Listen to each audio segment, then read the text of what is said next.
2024 के तकरीबन 2 साल बाद 2026 में इलेक्शन की हवाओं ने फिर से पाकिस्तान का रुख किया है। और क्या फ़र्क है जो पिछले इलेक्शंस में नहीं हुआ और इस इलेक्शन में हुआ है? क्या इस इलेक्शन में धांधली नहीं हुई?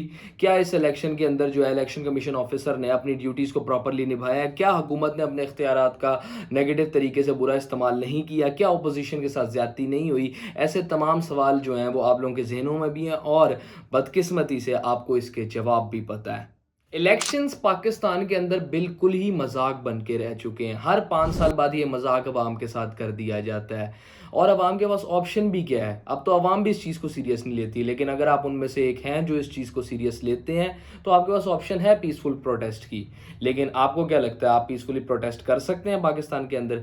अगर आप कोशिश भी करेंगे तो हुकूमत ने इसका सलूशन पहले से ही निकाला हुआ है। आपके सामने पुलिस को खड़ा कर दिया जाएगा और जब आपके सामने पुलिस खड़ा कर दी जाएगी तो क्या ऑप्शन बचेगी आपके पास सिवाय कन्फ्रंटेशन के?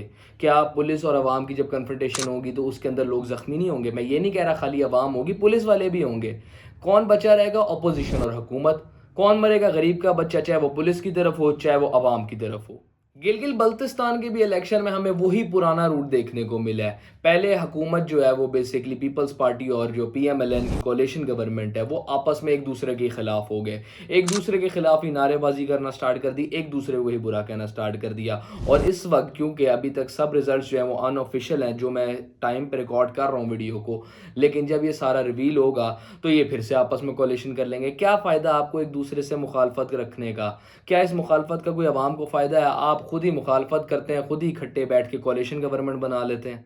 इन हालातों में आप लोग कैसे एक्सपेक्ट कर सकते हैं कि कोई भी आपके विजन को ट्रस्ट करे? लेकिन अवाम के पास ऑप्शंस भी क्या हैं? पीपल्स पार्टी, पाकिस्तान मुस्लिम लीग नून और पीटीए, और शायद मेरे ख्याल से पीटीए नहीं, हमें उनको इंडिपेंडेंट्स ही कहना चाहिए क्योंकि सारे इंडिपेंडेंट्स के साथ पीटीए वाले भी मिक्स हो गए क्योंकि उनका बैट सिंबल उनसे छीन लिया गया है। वो इंडिपेंडेंट ही इलेक्शंस को लड़ते हैं और आपको पता भी है पाकिस्तान में इंडिपेंडेंट जो आज़ाद उम्मीदवार होती हैं उनकी क्या ही हैसियत होती है। किसी को पैसों के बदले ख़रीद लिया जाता है, किसी को पैसों के नहीं तो वो अपने कोई विजन ही चेंज कर लेते हैं। मतलब at the end you can not trust एक इंडिपेंडेंट को जो कि आपके लिए वोट तो ले रहा है आपसे, लेकिन आपके मुताबिक किस पार्टी में जा रहा है ये बात आपको नहीं पता, तो ऐसे बंदे को आप ट्रस्ट ही कैसे कर सकते हैं? एनीवेज अवाम का तो मैंडेट माना नहीं गया, लेकिन फिर भी हम लोग इस इलेक्शन के बैकग्राउंड को समझ लेते हैं। क्या क्या ज्यादतियाँ हुई हैं अपोजिशन के साथ, क्या क्या हुकूमत ने गलत किया, क्योंकि क्लियरली दिख तो रहा था there was a difference between government and the opposition. Government बिल्कुल मज़े से अपनी कैंपेनिंग कर रही थी और पीटीआई बेसिकली अपोजिशन में अब पीटीआई बची है, ये तो सारे जानते ही हैं। तो जो अपोजिशन है उसके साथ खुल के ज्यादतियाँ की गई हैं। पीटीआई केपीके के जो सदर हैं उनको सूबे से निकाल दिया गया, उन्होंने जी कोई बेसिकली वायलेशन कर दी थी इलेक्शन कंडक्ट की। अभी आपको पता है इन टाइम पे बहाने किए जाते हैं, जस्ट आपको बस सूबे से बाहर निकालना होता है। उसके अलावा उनके बाकी लीडरान को जो सूबे में किसी डिस्ट्रिक्ट में एंटर हुए थे उनको कहा गया कि आप इसको लीव करके अपने केपी के डिस्ट्रिक्ट में एंटर करें, आप यहाँ नहीं रुक सकते, हम आपको छोड़ के आएंगे। ऐसी चीज़ें पहले पीएमएलएन के साथ भी की गई हैं, पीपल्स पार्टी के साथ भी की गई हैं। बस रोना ये है कि कोई बदलना नहीं चाहता, हर बंदा उसी पॉलिटिकल वेंडेटा को फॉलो कर रहा है, एक दूसरे से बदले ले रहा है। आज पीटीए की हुकूमत आ जाए गिलगित बल्तिस्तान में, हो सकता है यही हाल पीएमएलएन का कर दिया जाए।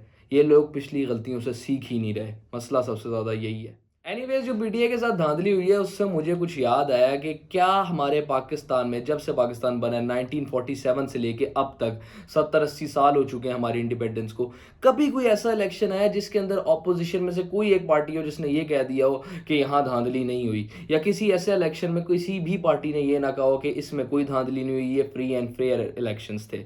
अगर आप लोगों को कोई ऐसा मिलता है इलेक्शन तो मुझे ज़रूर कमेंट सेक्शंस में बताएगा। अगर आप लोगों को ऐसा नहीं लगता तो it tells you a lot about your country. अब ज़रा इलेक्शन के टॉपिक के ऊपर वापस आ जाते हैं। एज़ यूजुअल नवाज शरीफ जहाँ भी जाते हैं किसी भी इलेक्शन कैंपेन के अंदर उन्होंने मोटरवे की बात ना करनी हो, ऐसा हो नहीं सकता। तो इधर भी गिलगित बल्तिस्तान के लोगों को मोटरवे का वादा कर दिया गया। मैं ऐसा नहीं कह रहा कि कोई गलत वादा है, लेकिन एवरीबडी नोज़ कि इसमें कितनी कॉस्ट आनी है और शायद ही ये पूरा किया जा सके। एहसान इकबाल जो है वो बिजली का वादा कर रहा है, जो बिलावल भुट्टो साहब हैं वो जाकर 5वां सूबा बनाने का वादा कर चुके हैं।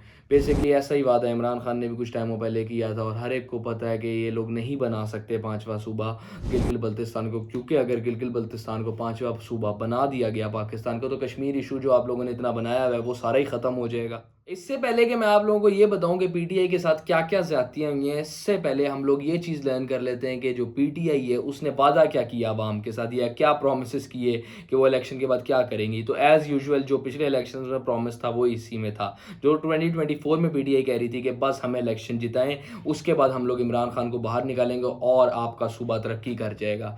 हालाँकि इसका कोई कोरिलेशन नहीं है कि इमरान खान बाहर निकलेगा, लेकिन आपको पता है उनकी पूरी पार्टी का जो नैरेटिव है, वो इमरान खान के अराउंड रिवॉल्व करता है। तो जब तक इमरान खान बाहर नहीं आएंगे तो अपनी पार्टी का कोई विजन भी शायद उस पर इम्प्लीमेंटेशन कर ही नहीं सकते।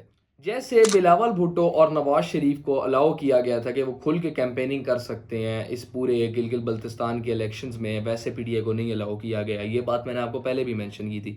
जिस तरह बिलावल और नवाज शरीफ गिलगित बल्तिस्तान पहुंचे थे और उनको किसी भी रुकावट को फेस नहीं करना पड़ा था क्योंकि हुकूमत ही उनकी है, किसने रोकना था उनको वहां आने से। इसी तरीके से पीटीआई के साथ इसका ऑपोजिट किया गया था। असद कैसर साहब जो है उनकी फ्लाइट ही मिस ही हो गई क्योंकि उनको जहाज़ तक पहुंचने नहीं दिया गया, रास्ते में कई रास्तों को ब्लॉक कर लिया गया और गवर्नमेंट की तरफ से रीज़न बहुत ही बुरी दी गई क्योंकि they want you to know basically कि उन्होंने ऐसा किया है। कुछ ऐसी चीज़ें गवर्नमेंट जान के करती है कि जिससे कि वो आपको दिखा सके हम नहीं किया है, लेकिन आप हमें ब्लेम नहीं कर सकते। जहाँ तलाल चौधरी जो है वो मीडिया के आगे आके इसको कन्फेस कर रहे थे, ये सिक्योरिटी रीजंस की वजह से हमने उस जगह पे ब्लॉकेज की थी, ज़रा कुछ सिक्योरिटी का मसला हो गया था। ऐसा भी कोई सिक्योरिटी का मसला नहीं था, लेकिन हर एक को पता है कि मेन इशू क्या था, आप क्यों नहीं उनको पहुंचाने देना चाहते थे। हालांकि जो होना था इलेक्शन में वो तो होना था, क्या असद कैसर के पहुंचने से बड़ी को पीटीए को 15 सीटें और मिल जानी थी, ऐसा तो नहीं होना था। लेकिन फिर हर एक को पता है कि बदला तो इसी तरीके से लिया जाता है ना, किसी को ज़लील ख्वार करके। एनीवेज मैंने आप लोगों को पूरे इलेक्शन की समरी बता दी है। पूरे इलेक्शन के जो पोलिंग स्टेशन इतने ज़्यादा वोट्स हैं नहीं जो काउंट करने में मसला हो, लेकिन फिर भी आपको पता है अनयूजुअल किस्म का डिले क्रिएट किया जा रहा है और उसमें आपको पता है, मेरे से बेहतर पता है क्योंकि आप पिछले 2-3 इलेक्शंस देख चुके हैं। इसी तरीके से जब भी पोलिंग स्टेशन पर कोई डिले आता है तो उसके बाद वोटिंग की जो गिनती का मेथड है वो पूरा ही चेंज हो जाता है। जो हार रहा होता है वो जीत जाता है, जीतने वाला हार जाता है। तो आपको बेहतर पता है कि क्या होने वाला है। अगर आप लोगों को वीडियो ये अच्छी लगी हो, आप लोगों को कुछ इन्फॉर्मेशन हासिल हुई हो इससे, तो चैनल को लाइक, कमेंट, शेयर और सब्सक्राइब करेगा ताकि आने वाले टाइम पे इसी तरह का इन्फॉर्मेटिव कंटेंट देख सके। आज के लिए इतना ही। अल्लाह हाफ़िज़।